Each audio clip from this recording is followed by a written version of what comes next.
Notez, nous allons essayer de gagner le temps parce que nous devons prier après. Jacques au chapitre 5, verset 16. Jacques chapitre 5, verset 16, nous lisons au nom de Jésus-Christ. Confessez donc vos péchés les uns aux autres, priez les uns pour les autres, et priez les uns pour les autres, afin que vous soyez guéris.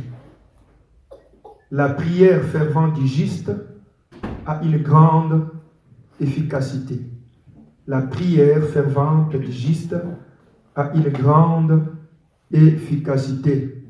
Amen. Nous allons reprendre le texte que nous avions lu la nuit hier.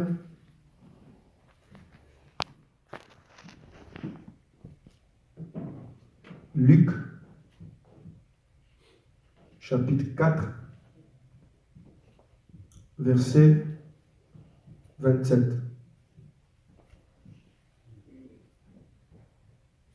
Il y avait aussi plusieurs lépreux en Israël du temps d'Élisée les prophètes, et cependant aucun d'eux ne firent guéris. Cependant aucun d'eux ne fit purifier, si ce n'est Naaman les Syriens. Amen. Pour ceux qui veulent ajouter des versets, prenez 1 Samuel au chapitre 1er, à partir du verset 9 jusqu'à 15. On nous parle de l'histoire de Anne aussi. Nous pourrions ajouter ça dans ce que nous allons partager tout à l'heure. Amen. Bien-aimés frères et sœurs, nous sommes en train de parler sur l'importance de la prière. Hier la nuit, pour ceux qui étaient là, nous avions brièvement expliqué comment est-ce que Dieu travaille. Le plus important, c'est que nous voulons, c'est que chacun de nous comprenne un peu comment Dieu agit, comment Dieu fonctionne.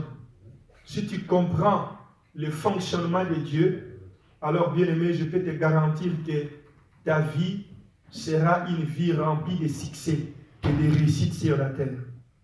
Parce que tu ne vas plus courir après les hommes, mais tu vas comprendre qu'à chaque fois que tu es dans une difficulté, tu dois frapper à la bonne porte et cette porte te sera ouverte.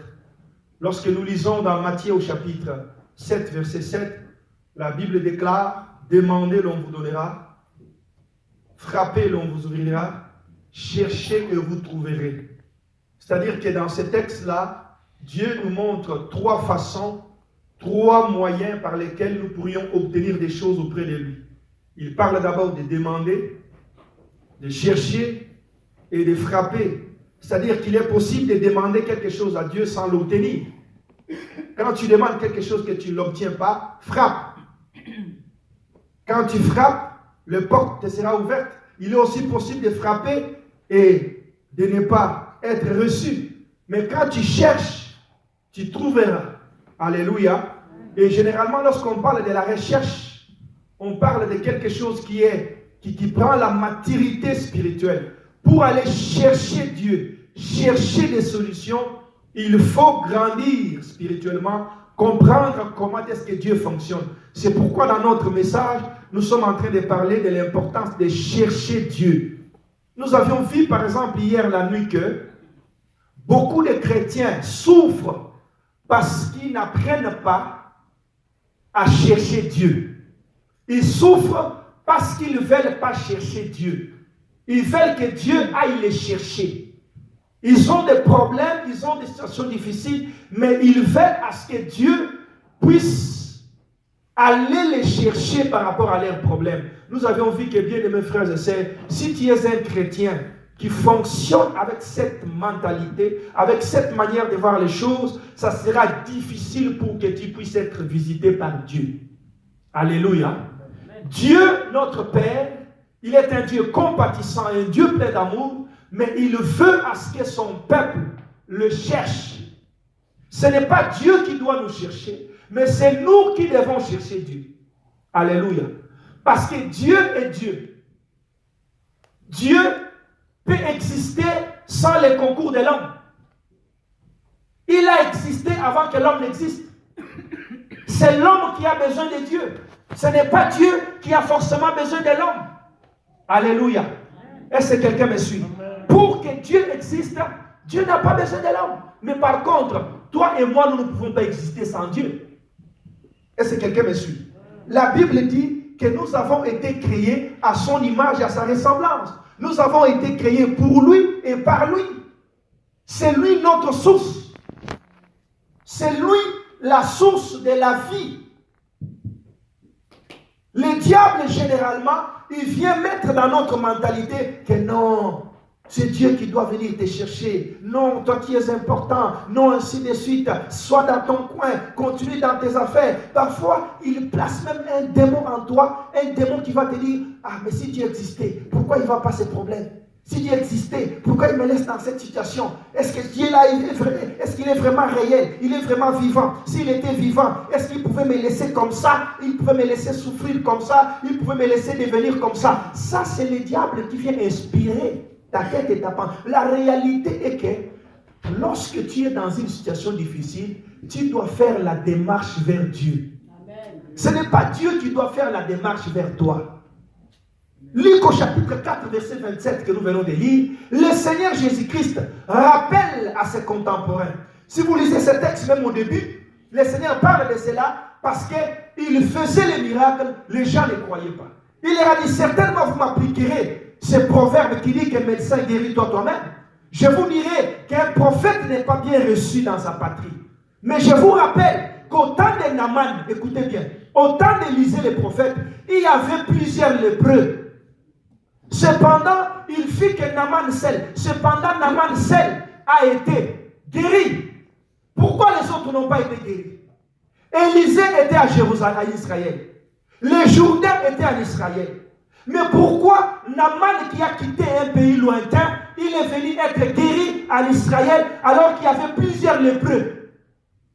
Il y avait plusieurs lépreux qui étaient mis en quarantaine. Lorsqu'on était attrapé par la maladie de la lèpre, la loi à cette époque-là exigeait qu'on mette celui qui est atteint d'une maladie en quarantaine.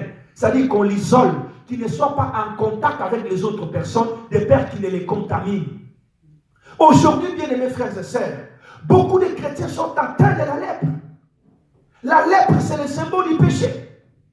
La lèpre, c'est le symbole de tout ce que vous connaissez des mauvais. Mais cependant, Élisée est là pour purifier. Le Jourdain est là pour purifier. Jésus est là pour sauver. Mais pourquoi les gens ne sont pas guéris?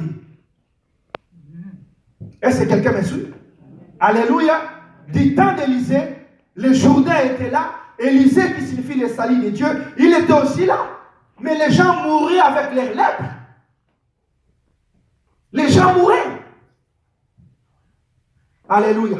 Les gens étaient exclus de la société avec leur lèpre. Parce que même si on est directeur d'une entreprise, on est atteint de la lèpre. C'est fini, ton travail s'arrête. Alléluia. Tu ne peux plus travailler.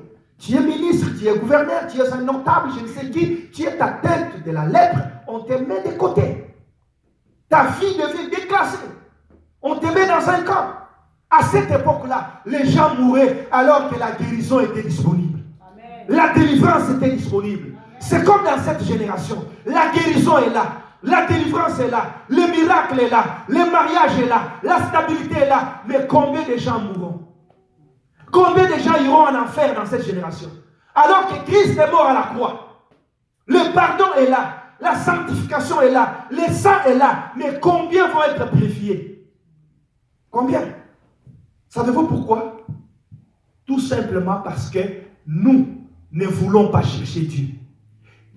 Naaman, le Syrien, il a quitté son pays. Très loin qu'il était. Il est venu chercher Élisée à Jérusalem pour qu'il soit guéri. Ça veut dire que quel que soit ce que tu as comme problème, apprends à chercher Dieu. Est-ce que quelqu'un m'entend? Quelqu'un m'entend? N'attends pas ce que Dieu vienne te chercher. Tu attendras longtemps. Alléluia. Amen. Oh, bien-aimé, du temps de Naaman, combien de gens mouraient alors que la guérison était disponible? Combien de gens étaient dans des troubles alors que les Jourdains étaient là? La Bible déclare, lorsque Naaman est arrivé, il n'a même pas rencontré Élisée. Élisée a envoyé Géasi. Géasi va dire à cet homme-là qu'il part dans le Jourdain, qu'il se jette 7 fois. À la 7e fois, sa peau redeviendra pure comme la peau d'un bébé. Bien-aimé, tu peux venir à l'église, tu peux venir chercher Élisée. Peut-être tu ne les rencontreras pas. Tu trouveras Géasi, un serviteur d'Élisée, qui te dira, jette-toi dans la mer 7 fois et tu deviendras pire. Beaucoup sont venus ici. Vous ne trouverez pas un ange ici. Vous allez trouver un homme comme moi là. Un homme habitué qui va te dire, prenons 5 jours de prière. Alléluia. Amen. Mais dans 5 jours là, lisez la Bible. Et Naaman, lorsqu'il est arrivé dans le Jourdain, il s'est jeté la première fois. Sa peau était pareille. Il est sorti. Deuxième fois, c'était pareil. Il est sorti. Troisième fois, il a commencé à contester parce qu'il était un militaire, un général de l'armée. Considéré, l'homme considéré. Il a commencé à crier, mais cet homme Élisée veut se moquer de moi ou quoi? Comment je peux me jeter 3 fois et puis je ne suis pas pire? Qu'est-ce qui se passe? On lui a dit, non, jette-toi encore. Il a dit 7 fois. Lui a dit, non, mais pourquoi pas 3 fois? Pourquoi pas 3 fois? C'est pareil, je suis mouillé pareil. Certainement qu'ils commentaient, on dit, oui, tu es mouillé pareil, mais Élisée a dit 7 fois. Alléluia. Là, j'ai posé la question la nuit. Pourquoi il n'a pas été guéri à la 5e fois? Pourquoi il n'a pas été guéri à la 6e fois? Alléluia. Pourquoi pas? On donne un programme comme celui-ci, on dit pendant 5 jours, soyons là pour chercher la face de Dieu. Il y a des autres qui vont choisir 2 jours, les autres 3 jours, les autres 1 journée. Et puis au bout de la ligne, non, je ne suis pas guéri. Je ne suis pas guéri. La lèpre est toujours là. Mais Élisée a dit, par Géasi, 7 fois. Est-ce que quelqu'un me suit? Est-ce que quelqu'un m'entend? Nous avons expliqué que le chiffre 7, c'est le chiffre de la perfection, le symbole de la perfection. Dans les principes de la prière, si tu veux vivre la main de Dieu, sois un homme qu'on appelle des justes-boutistes. Sois celui qui part jusqu'au bout. Est-ce que quelqu'un me suit? Quand tu as un problème, j'aimerais que chacun me comprenne. Quand tu as un problème, tu as une difficulté X, Y, prie jusqu'à ce que tu verras la solution de ce problème-là. C'est ce que ça veut dire 7 fois. Est-ce qu'on est ensemble? Est-ce que quelqu'un me saisit? Tu as une difficulté, prie jusqu'à ce que tu vas avoir la solution. Ne dis pas que j'ai prié hier. Et comme j'ai prié hier, Dieu m'a entendu. Il me rate seulement commencer à louer. Seigneur, merci parce que tu m'as déjà guéri. Seigneur, merci. Oui, quand tu pries, après avoir prié, rends grâce à Dieu, crois que Dieu t'a donné. N'est-ce pas? Et demain, reprends la même chose. Est-ce que quelqu'un me suit? Amen. Demain, tant que tu n'as pas encore touché le mariage que tu as demandé à Dieu, n'arrête pas de prier. Le principe de la prière stipule cela. Il faut prier jusqu'à ce que tu aies des solutions. C'est pourquoi les textes que nous venons de dire, la Bible dit, la prière fervente du juste, la prière fervente du juste a une grande efficacité. Amen. Une prière tenace. Une prière qui ne lâche pas. Une prière qui ne faiblit pas.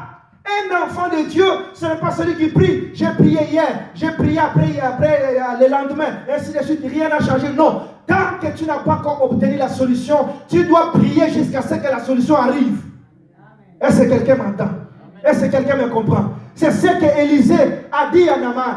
Jette-toi pendant 7 fois. À la 7e fois, ta peau reviendra pure comme la peau d'un bébé. La Bible déclare, à la 7e fois, quand Naaman s'est jeté, il est sorti. Sa peau est devenue comme la peau d'un bébé. Je déclare qu'en 2019, ta peau ne sera plus semblable. Je déclare, tu n'auras pas la peau que tu as eue en 2018. Tu auras une nouvelle peau. La peau d'un bébé. La peau restaurée. Une nouvelle vie. Une nouvelle grâce. Une nouvelle dimension. Une nouvelle onction au nom de Jésus. Si tu crois, cela se fera ainsi. Si tu te jettes 7 fois dans l'eau, c'est-à-dire si tu pries jusqu'à ce que la solution arrive, la solution arrivera. Est-ce qu'on est ensemble? Parce que le diable, j'ai donné même un petit témoignage hier, que quelqu'un m'appelle, il sert, je prie, me dit que ma mère est dans une difficulté, on prie, je crois que Dieu l'a guéri. Et puis un temps encore, je prie encore, personnellement à la maison. Et puis la sœur, comme elle était persévérante, elle est venue la nuit à la maison. 2h du matin, coco, papa qui c'est moi? Je dis, ok, gloire à Dieu, je suis en prière, mettez-vous. On a commencé à prier. La nuit, Dieu nous dit, maintenant je suis descendu et j'ai restauré. Je me suis posé la question, mais j'ai prié la journée. J'ai prié au téléphone. J'ai cru que Dieu a agi. Mais pourquoi Dieu a agi seulement cette nuit-ci? J'ai compris que dans la façon d'opération, dans la manière par laquelle Dieu opère, nous devons comprendre que chaque solution que nous cherchons a une dimension, a un degré. Est-ce que quelqu'un me suit? Je vais vous donner un exemple très simple. Prenons l'alphabet français. A, B, C, D, E, F, G, H, I, J, K, L, M, N, O, P, Q, ainsi de suite, Z. N'est-ce pas? Alléluia. Ton problème peut se situer au niveau K, par exemple. Ton problème. L'autre peut avoir les problèmes au niveau J. L'autre peut avoir les problèmes au niveau M. Une autre personne peut aussi avoir les problèmes au niveau Z ou au niveau X, par exemple. Quand tu pries, aujourd'hui, Seigneur agis, Seigneur réponds, Seigneur je veux que tu agisses, je veux que tu répondes. Quand tu pries, A, B, C, ça monte progressivement. Amen. Si ça arrive à K, là où il y a un problème, tu as la solution. Amen. Mais si tu t'arrêtes à C, parce que tu es fatigué ou parce que tu crois, oh j'ai cru que Dieu m'a répondu, ça va rester comme ça.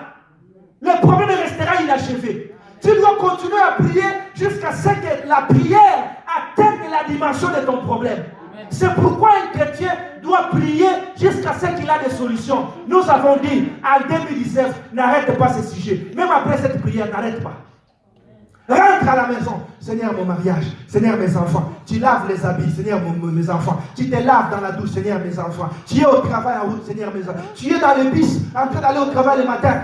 Pendant que les gens parlent là, tu as des écouteurs, tu mets même les écouteurs, comme si tu parles avec quelqu'un alors que tu pries. Seigneur agit, Seigneur répond. 2019, j'appelle la gloire, j'appelle le succès, j'appelle la réussite, j'appelle la joie, j'appelle la paix. Tu parles.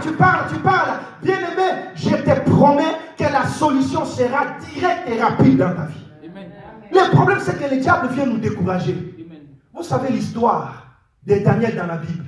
Il a prié. Dès les premiers jours, Dieu a envoyé la réponse. Alléluia.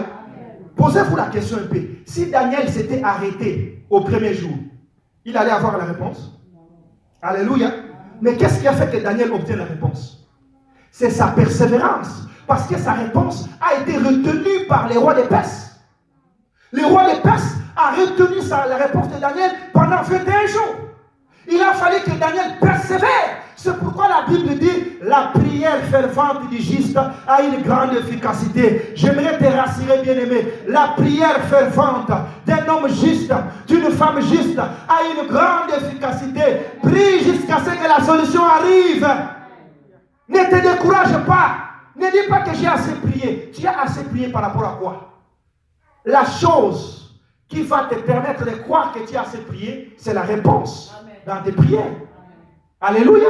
Nous avons dit qu'un chrétien, c'est quelqu'un qui vit une vie de progression, une vie d'évolution. Il monte d'étape en étape, de gloire en gloire. Aujourd'hui, tu as un problème de mariage, Dieu te donne le mariage. Demain, ça peut peut-être être un problème des enfants. Dieu te donne un enfant. Le lendemain, un problème de l'éducation des enfants. Dieu, tu continues à prier jusqu'à ce que tu aies la délivrance de tous côtés. Jusqu'à ce que tu aies des réponses de tous côtés. Un chrétien, ce n'est pas celui qui prie depuis les années. Il a toujours les mêmes sujets qui ne changent pas. Non, ça ne va pas. Si tu es dans une ville chrétienne où rien ne change depuis les années, comprends que tu es une fausse route. Est-ce que quelqu'un me suit? Est-ce que quelqu'un me suit? Tu es dans une église, une année, 2 ans, 3 ans, 4 ans, 5 ans, 6 ans, rien ne change. Et puis tu te dis toujours, oh non, je crois, d'ailleurs Sarah, ainsi de suite. Tu prends même l'exemple de Sarah. Dieu disait à Sarah par Abraham que je vous bénirai. Soyez patient, votre bénédiction arrive. Est-ce que toi Dieu t'a dit ça? Alléluia. La prière fervente du juste a une grande efficacité. Oh, bien-aimés frères et sœurs, les dieux de la Bible, on les cherche. Si Naaman était resté dans son confort, il n'allait pas être guéri. Il allait mourir, pareil comme les Juifs mouraient. Les Juifs avaient Élisée, ils avaient le Jourdain, mais ils mouraient avec la lèpre. Aujourd'hui, Jésus est à l'église, mais les chrétiens meurent.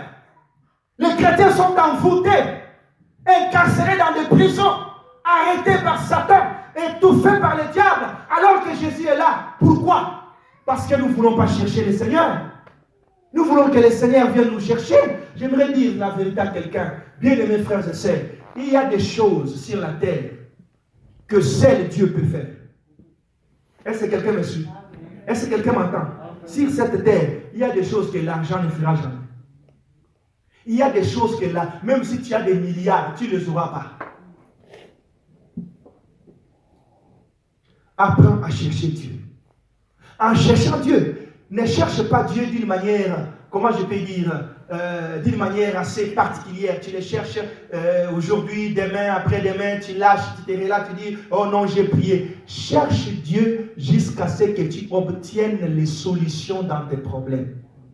Et quand tu as la solution dans tes problèmes, tu ne mettras pas non plus Dieu de côté. Tu dois continuer avec Dieu parce que la relation entre Dieu et toi, c'est une relation d'amour. Une relation qui doit rester éternellement. Une relation qui doit exister de génération en génération. Est-ce qu'on est ensemble? De génération en génération. Si nous lisons toujours dans la Bible ici, nous verrons l'histoire de Anne. Amen. 1 Samuel chapitre 1er. Cette femme Anne, c'était une femme stérile. Elle n'enfantait pas. Pendant des années, elle était dans les mariages, les enfants n'arrivaient pas. Alors que sa rivale, Pénina, mettait au monde. Et qu'est-ce que Pénina faisait? Pénina l'insultait chaque fois. Oh, toi qui t'es dit femme aimée, toi qui t'es dit belle, où sont tes enfants? Montre-moi tes enfants. Ainsi de suite. La Bible déclare, Pénina l'a mortifié. Chaque fois Pénina l'a mortifié. Bien-aimés frères et sœurs, peut-être l'année 2018 était une année de Pénina. Peut-être 2018 était Pénina pour toi. Mais je déclare qu'en 2019, par ta persévérance, tu sauveras ta foi. En 2019, la solution de Dieu arrivera dans ta vie.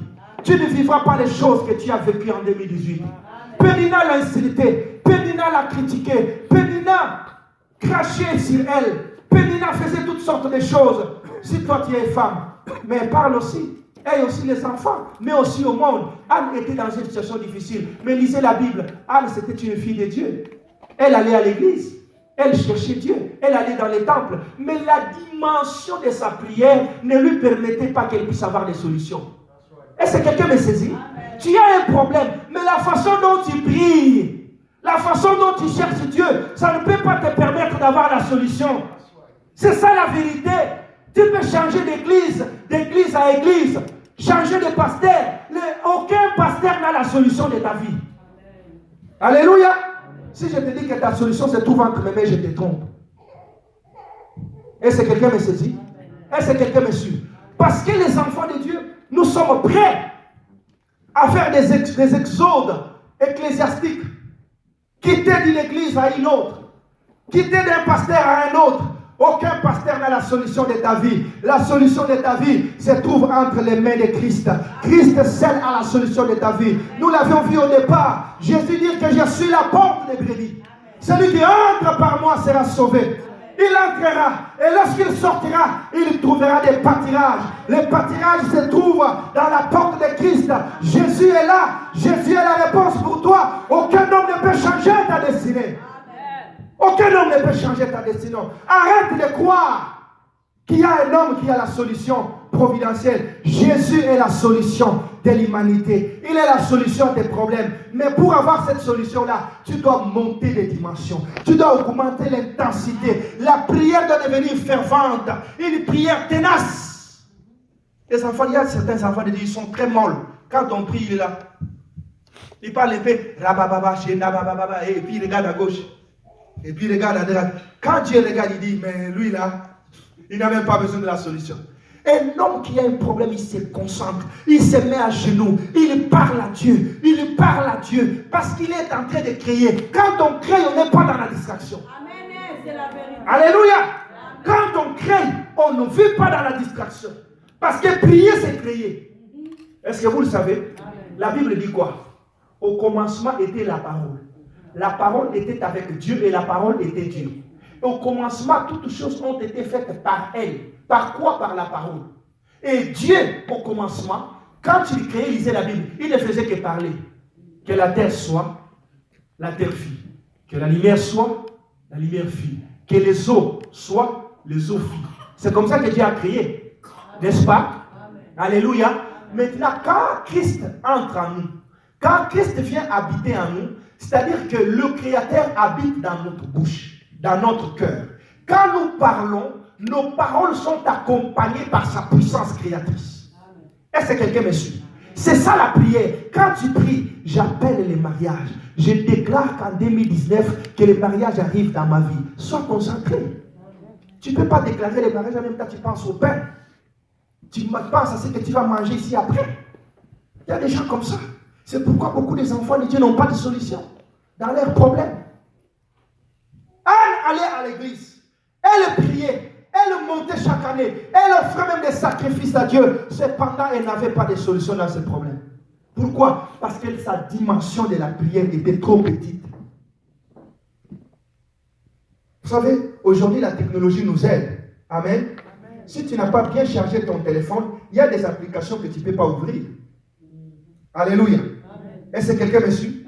Est-ce que si tu vas dans ton téléphone, là, tu ne l'as pas bien chargé, tu veux ouvrir une application X, ça ne s'ouvre pas. Est-ce que ça veut dire que cette application n'existe pas? Hein? Alléluia. L'application est là, mais ton téléphone n'est pas chargé. Amen. Les choses naturelles que nous voyons, ce sont des choses qui nous révèlent la réalité spirituelle. Est-ce que quelqu'un me suit? Ce n'est pas pour dire qu'on a créé une histoire comme ça, et puis chaque fois il faut les charger. L'homme est aussi pareil. L'homme a besoin d'une énergie, de la puissance du Saint-Esprit. C'est pourquoi si vous lisez la Bible dit Jésus était rempli de l'Esprit. Il était revêtu de l'Esprit. Rempli et revêtu. Si tu as une dimension très petite, tu ne peux pas débloquer les problèmes qui sont devant toi. Tu n'es même pas capable de prier pendant 1 heure. Tu n'es même pas capable de chercher Dieu pendant 2 heures. Tu n'es pas capable de dormir par terre pendant 21 jours pour appeler les mariages dans ta vie. Tu penses que les mariages c'est une petite chose? C'est une petite application? Alléluia. Alléluia. Concevoir, porter un enfant dans le ventre. Si tu es frappé de la stérilité, tu penses que c'est une petite application? Pour que tu continues à prier 10 minutes. Oh Seigneur, je t'élève, Seigneur, je t'élève, Seigneur, je te loue, Amen, bénis mon travail. Paf, tu es sur l'autobus et travaille. Ton travail ne te donnera pas ce que tu cherches. Tu peux travailler matin, midi, soir, tu n'auras pas la solution. Tu ne pourras pas échanger ton travail avec ce que tu cherches. Bien mes frères et sœurs, quand je méditais la parole, Dieu me disait qu'il va dire à mes enfants que parfois quand je les regarde, j'ai pitié d'eux. Ils ne comprennent pas que les choses spirituelles sont des choses très, très, très sérieuses. Sont des choses très très spéciales. Christ dit qu'on ne prend pas la nourriture des enfants pour les donner aux petits chiens. On ne prend pas les perles, on ne jette pas les perles au pourceau. Alléluia.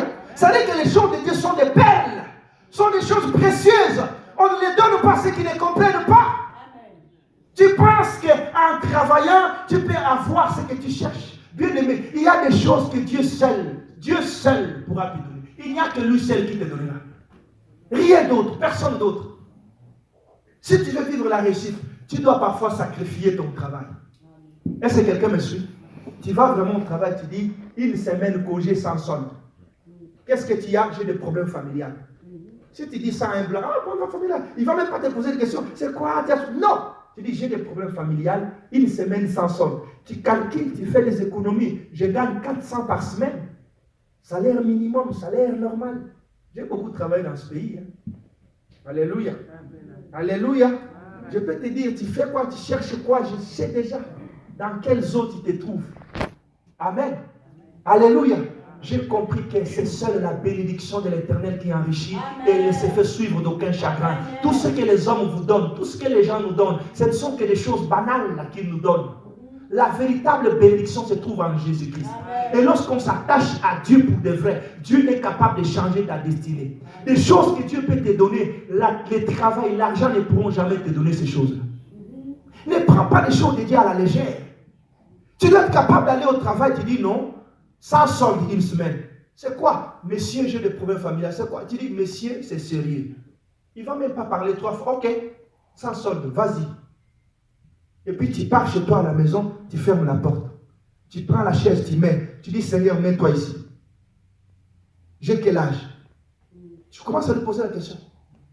Dis-moi, Seigneur, j'ai quel âge? Bon, il me reste combien d'années de vivre? Tu poses la question. Même si je me marie aujourd'hui, je vais vers la ménopause. Quand est-ce que j'aurai un enfant? Tu lui parles, tu lui parles, tu lui parles, tu lui parles, tu lui parles. Les soirs, tu prends du thé, tu prends quelque chose de léger, tu manges.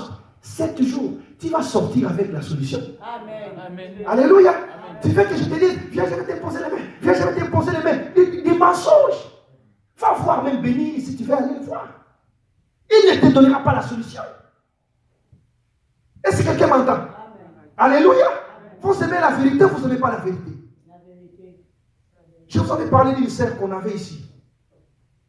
Elle avait un enfant très malade, on prie, Dieu nous a dit, sacrifie-toi, consacre du temps pour Dieu. Viens prier, viens chercher Dieu. Oh non, ainsi de suite, il disparaissait. Une journée il vient, une autre journée il est à la maison, une journée il vient, oh papa je suis occupé. Et puis un jour, on entend, elle a pris l'avion, elle est allée chercher un grand pasteur au Nigeria. Arrivé là-bas, l'enfant est mort. Vous pensez qu'il y a un homme qui a la solution de ta vie? La Bible dit, le temps est venu où les vrais adorateurs adoreront le Père en esprit et en vérité. Ça ne sera plus sur la montagne, ça ne sera plus sur les collines, ça ne sera plus ailleurs, ça sera dans l'esprit, dans la vérité. Dieu peut t'écouter dans ta chambre. Amen. Il peut te répondre. Arrête de trembler, d'aller derrière les gens, ainsi de suite. Cherche Dieu dans la vérité. Aie une église d'attache. Attache-toi à Dieu et sache que ta solution se trouve entre les mains de Dieu. Amen. Anne allait à l'église, mais qu'est-ce qu'elle avait au finish? 0. Elle montait, elle revenait, le ventre était toujours vide. Pourquoi? Parce que l'application pour télécharger Samuel, c'était lourd. L'énergie qu'elle portait, c'était petite. L'application de ta bénédiction est lourde. Arrête de chercher Dieu avec des prières de 15 minutes. Mokonzi, Dieu vivant, Dieu béni, Dieu béni. Amen, amen. Il y a des gens même qui sont habitués. Oh non, parce que moi je suis de la communauté telle, ainsi de suite. Bien mes frères, j'ai toujours dit, ça ce n'est pas une église des Congolais. C'est une église de Dieu. Alléluia. Est-ce que quelqu'un me suit? C'est une église de Christ. Ne va pas prier dans une église parce que c'est de ma communauté, ça ici. Mais qu'est-ce qu'ils vont te donner? Ça, tu te pries toi-même. Tu pries parce que tu vas entendre les gens chanter en créole, tu vas entendre les gens chanter en lingala. Là, ça te gratte, ça te fait du bien. Alléluia. Parce que Dieu t'a dit qu'il va te donner la réponse parce que tu as chanté en français ou en créole. Alléluia. Cherchons Dieu dans la vérité. Cherchons Dieu dans la vérité. Cherchons Dieu de tout notre cœur. Il y a des solutions qui arrivent que lorsqu'on s'abandonne, lorsqu'on est fervente dans la prière. Anne, tellement qu'on l'a insultée, elle s'est dit non, j'irai au temple. Soit je meurs, soit je sors vivant. Alléluia. Amen. Elle est allée au temple avec une décision. Quand elle est arrivée, elle a prié.